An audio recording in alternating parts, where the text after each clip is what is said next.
So, ఇప్పుడు మన క్లినిక్‌లో జరిగే కొన్ని సినారియోస్ అడుగుతాను మిమ్మల్ని. ఆ పేషెంట్స్‌కి మీరిచ్చే అడ్వైస్ ఏంటి? లేకపోతే మీరెలా మేనేజ్ చేస్తారు వాళ్ళని చెప్పండి? ఫస్ట్ పేషెంట్ వస్తారు, ట్రీట్మెంట్ తీసుకుంటారు. ఇంక మళ్ళీ ఫాలో అప్‌కి రారు. మళ్ళీ పేషెంట్ వస్తారు, ట్రీట్మెంట్ తీసుకుంటారు. ఆ ట్రీట్మెంట్ వాళ్ళంతట వాళ్ళే కంటిన్యూ చేస్తారు. ఇయర్స్ కూడా కంటిన్యూ చేసిన వాళ్ళున్నారు. అండ్ కొంతమందేమో రెగ్యులర్‌గా ఫాలో అప్‌కి వస్తూ ఉంటారు. కానీ వాళ్ళకి పెయిన్స్ తగ్గట్లేదు. మాకున్నాయి ఇంకా అంటారు. ఇప్పుడు మీరు రెగ్యులర్‌గా వస్తే తగ్గుతుందన్నారు. కానీ ఇంకొంతమంది రెగ్యులర్‌గా వస్తారు. మాకు జాయింట్ పెయిన్స్ ఎక్కువయ్యాయి అని కూడా అంటారు. సో, చాలా సినారియోస్ ఉన్నాయి. How do you manage? ఫస్ట్‌ది వచ్చేసి ట్రీట్మెంట్ తీసుకోవడం మానేయడం. సో, చాలామంది చేసే తప్పు ఏందంటే ఇదేనండి. ఫస్ట్ తప్పు ఇదే.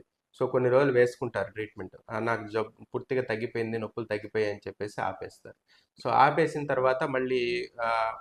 తర్వాత కొన్ని రోజులకి వాళ్ళకి బానే ఉన్నట్టు అనిపిస్తది. మళ్ళీ మొదలవుతాయి. నొప్పులనేవి మళ్ళీ మొదలవుతాయి. ఇది దీర్ఘకాలం జబ్బు కాబట్టి మళ్ళీ రావడానికి ఛాన్సెస్ అయితే చాలా ఎక్కువగా ఉంటాయి. రికరెన్స్ రావడానికి. సో, మెయిన్‌గా చేయకూడని తప్పేందంటే ట్రీట్మెంట్ అనేది డాక్టర్ సలహా లేకుండా ఆపకూడదు. కంటిన్యూగా మందులు వాడాలి. కంటిన్యూగా మందులు వాడినప్పుడే మీకు ఈ డిసీజ్ అనేది తగ్గుతుంది. ఈ కీళ్ళు డ్యామేజ్ కాకుండా కూడా ఆపుతాయి. రెండోది ఏదన్నారు మీరు? కంటిన్యూగా. కంటిన్యూస్‌గా వాళ్ళ పాటికి వాళ్ళు వాడొచ్చా? సో, మేము ఆల్రెడీ చెప్పాము. ఇది దీర్ఘకాలం జబ్బు, దీర్ఘకాలం మందులు వాడాలి.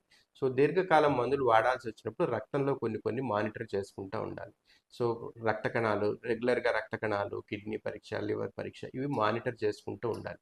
సో, దీనికి కూడా కొన్ని గైడ్‌లైన్స్ ఉంటాయి. నేషనల్ గైడ్‌లైన్స్, ఇంటర్నేషనల్ గైడ్‌లైన్స్ ఇవన్నీ ఉంటాయి. సో, ఈ మందులు వాడేటప్పుడు 3 నెలలకొకసారో, 2 నెలలకొకసారి, 3 నెలలకొకసారి రక్త పరీక్షల్లో ఇవి మానిటర్ చేసుకోవాలని ఉంటుంది. సో, ఇవి మానిటర్ చేసుకుంటూనే వాడుతుంటేనే మంచిదండి. ఇవి మానిటర్ చేసుకోకుండా కొన్నిసార్లు ఏదైనా తేడా వచ్చిందనుకోండి, మనం కొన్ని రోజులు ఆపుతాం. ఏదైనా సమ్‌టైమ్స్ వైరల్ ఇన్ఫెక్షన్ వస్తది. వాళ్ళకి కొన్నిసార్లు ఈ లివర్ ఎంజైమ్స్ పెరుగుతాయి. రక్త కణాలు తగ్గిపోతాయి. వైరల్ ఇన్ఫెక్షన్ వచ్చినప్పుడు గానీ, మందుల వల్ల గానీ తగ్గిందనుకోండి. అప్పుడు కొన్ని రోజులు మనం బ్రేక్ ఇవ్వాలి. ఒక 2 వారాలు, 3 వారాలు బ్రేక్ ఇచ్చేసేసి మళ్ళీ రీస్టార్ట్ చేసుకోవచ్చు. అలా కాకుండా మనం వాటి పాటికి వాళ్ళే వాడుతున్నట్లయితే సీరియస్ ప్రాబ్లమ్స్ రావడానికి ఛాన్సెస్ అనేది చాలా ఎక్కువగా ఉంటాయి. సో, అందుకే కంపల్సరీ ప్రిస్క్రిప్షన్ లేకుండా ఈ మందులు అనేది రుమటాలజిస్ట్ ప్రిస్క్రిప్షన్ లేకుండా వాడకూడదు. మూడోదొచ్చేసి మూడోది ఏమన్నారు? మందులు వాడుతున్నా నొప్పులు తగ్గట్లేదు. ఇది చాలా కామన్ ప్రాబ్లం. సో, దీనికి చాలా కారణాలు ఉంటాయండి. మందులు వాడుతున్నా కానీ రెగ్యులర్‌గా ఆహ్, తగ్గలేదని. కొంతమంది యాక్చువల్‌గా అయితే ఫస్ట్ కారణం వచ్చేసి డ్రగ్ కాంప్లియన్స్ అంటాం. సో, చాలామంది మందులు సరిగ్గా వాడరు. ఇది మెయిన్ ప్రాబ్లమ్. ఫస్ట్ రీజన్ వచ్చేసి రాకపోవడానికి మెయిన్ రీజన్ ఏంటంటే మందులు సరిగ్గా వాడరండి. వాళ్ళు వాడుతున్నాం అనుకుంటారు. 10 రోజులు వేసుకుంటారు. నొప్పి తగ్గంగానే కొన్ని రోజులు ఒక 5 రోజులు, వారం రోజులు ఆపేస్తారు. మళ్ళీ వేసుకుంటారు. మళ్ళీ కొన్ని రోజులు ఆపుతారు. కొన్ని రోజులు నొప్పి రాగానే మళ్ళీ గుర్తొస్తది. మళ్ళీ వేసుకుంటా ఉంటారు. సో, ఇలా వాడినందువల్ల ఈ మందులు పనిచేయవు. ఇది ఆల్రెడీ ముందే చెప్పాను. ఈ మందులు పనిచేయడానికి 2-3 నెలలు పడుతుంది. అది మీరు డైరెక్ట్‌గా కంటిన్యూగా మందులు వాడుతూ ఉంటే ఆ మందులు పనిచేయడం అనేది అలా రక్తంలో ఒక స్థాయికి వచ్చిన తర్వాత మాత్రమే మందులు పనిచేయడం అనేది మొదలవుతుంది. సో, ఈ విధంగా గ్యాప్‌లు ఇస్తూ వేసుకుంటే అది వాడినందువల్ల పెద్ద ఉపయోగం ఉండదు. దానివల్ల మీకు జబ్బు తగ్గదు. ఇవి వాడుతున్నా నొప్పులొస్తున్నాయి. అప్పుడు ఏం చేయాలి? కరెక్ట్‌గా వాడుతున్నా నొప్పులొస్తున్నాయి అంటే యూజువల్‌గా మేము ఏం చేస్తామంటే డోస్ ఎస్కలేట్ చేసుకుంటూ వెళ్తాం.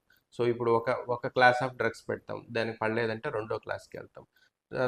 దాని తర్వాత కూడా మూడో క్లాస్‌కి. ఇప్పుడు చాలా మందులు అవైలబుల్ ఉన్నాయి. చెప్పాను మీకు బయోలాజిక్స్ అని, టార్గెటెడ్ సింథటిక్ డీమార్ట్స్ అని చాలా రకాల మందులు అవైలబుల్ ఉన్నాయి. 90%లో మనం ఈ వ్యాధిని అనేది కంట్రోల్ చేయొచ్చండి. ఒక 10%లో మాత్రం రిఫ్రాక్టరీ అంటాం. వాళ్ళలో మాత్రం అలానే ఉండిపోవచ్చు. ఇంకొకటి ఇంకా తగ్గకపోవడానికి కారణాలు ఒకటి ఉంది. ఈ రెండోది వచ్చేసి డ్యామేజ్. సో, ఆల్రెడీ మా దగ్గరికి వచ్చేసరికి కొంతమందికి అన్ని కీళ్ళు వంకర్లు పోయి కీళ్ళు డ్యామేజ్ అయిపోయింటాయి. రిస్ట్ కానీ మోకాలు కానీ ఆల్రెడీ డ్యామేజ్ అయిపోయింటాయి. సో, ఈ డ్యామేజ్ అయిపోయిన జాయింట్స్ని మనం మళ్ళీ దానివల్ల నొప్పి అనేది కొంతవరకు వస్తూనే ఉంటుంది. సో, డ్యామేజ్ అయిపోయింది మనం ఎన్ని మందులు వాడినా కానీ రివర్స్ కాదు. ఒకసారి డ్యామేజ్ అయిపోయిన జాయింట్ మళ్ళీ నార్మల్ కాదు. సో, కాబట్టి ఆ డ్యామేజ్ వల్ల అనేది పెయిన్ వస్తుంటుంది. ఇప్పుడు మోకాళ్ళు ఆల్రెడీ అరిగిపోయింది. ఇప్పుడు మందులు వాడలేదు. ఫస్ట్ ఇనిషియల్‌గానే వచ్చింది జబ్బు. మందులు వాడలేదు. మోకాలు అరిగిపోయింది. ఆ అరిగిపోయిన నొప్పి అనేది అట్లనే ఉంటుంది. మనం ఓన్లీ ఇప్పుడు ఆన్ గోయింగ్ ఇన్‌ఫ్లమేషన్ అంటాం. లోపల లోపల ఇప్పుడు ఆల్రెడీ ఇంకా లోపలున్న డ్యామేజ్, లోపలున్న డిసీజ్ యాక్టివిటీ వరకు మనం కంట్రోల్ చేయగలం కానీ ఈ డ్యామేజ్ అనేది మనము ఆల్రెడీ అయిపోయిందని మనం ఏం చేయలేము. సో దానికి మనం బరువు తగ్గడము, మిగతా అంతా కూడా ఎక్సర్సైజ్ చేసుకోవడం, వాటితోటి కొంతవరకు మనం అనేది కంట్రోల్ చేసుకోవచ్చు. ఇంకా మూడో కారణం వచ్చేసి ఈ పేషెంట్స్ అందరూ ఇది దీర్ఘకాలం జబ్బు కాబట్టి ఈ పేషెంట్స్ అందరిలో కూడా కొంతవరకు డిప్రెషన్ అని, ఫైబ్రోమయాల్జియా అని అసోసియేట్ అయి ఉంటాయి. సో ఈ నొప్పి దీంట్లో ఏమవుతుందంటే వాళ్ళకి ఈ డిప్రెషన్ వల్ల కానీ, ఈ ఫైబ్రోమయాల్జియా వల్ల కానీ, సెకండరీ ఫైబ్రోమయాల్జియా వల్ల నొప్పి వాళ్ళకి ఉండే కొంచెం నొప్పే ఉంటుంది. బట్ కానీ వాళ్ళకి అనిపించే నొప్పి మాత్రం చాలా తీవ్రంగా ఉంటుంది. ఇది పాపం వాళ్ళకి పేషెంట్స్ సఫర్ అవుతూ ఉంటారు. కానీ బయట మనకి ఏం కనపడదు. బయట వాళ్ళకి అది మనకి ఏం కనపడదు. సో దానికి కొన్ని మళ్ళీ వేరే మందులు పెట్టి స్లోగా తగ్గించుకోవాల్సి వస్తుంది. సో ఇవన్నీ కూడా కారణాలు ఉంటాయి తగ్గకపోవడానికి అనేది కారణాలు.